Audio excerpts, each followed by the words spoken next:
Aisee, nahisi njaa kweli. Toka jana sijala. Mwenyezi Mungu, naomba leo yangu iwe njema, hata kama nikienda kutafuta nifanikiwe.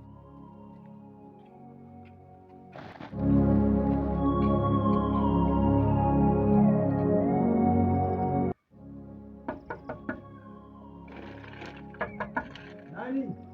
Ni mimi hapa blaza.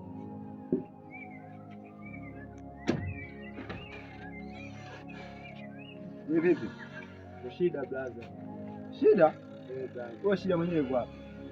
Shida sio mtu, sio jina la mtu. Mimi mwenyewe na matatizo blaza. Hivi dogo, huko kote ulikozunguka umeona hapa ndio kuna bango la shika msaada au? Hapana blaza, sio hivyo.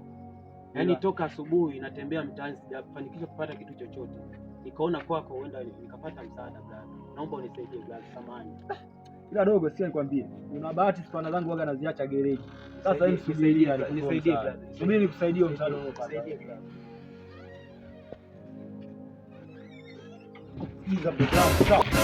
Sasa mambo yako ya ajabu bana. Mimi nina stress yangu huko ndani, afu unajua unaletea mambo yako ya ajabu. Wewe vipi wewe? Mtembea bana. Oh blaza, kuomba kwangu msaada imekuwa shida, unaninyanyasa kiasi hicho. Wewe bana, mimi sio mhubiri wala sio msoma injili hapa, sawa? Nimekwambia tembea. Sawa. Au sio bana? Mungu, tazama wanadamu walivyokuwa na roho mbaya. Unaomba msaada, wanakumwagia maji na kutemea mate. Sawa bana, hebu ondoka hapa bana. Mimi naondoka. Mimi sio mwinjilisti hapa bana. Hebu nenda kwa majumba ya ibada huko, kombe msaada. Vipi?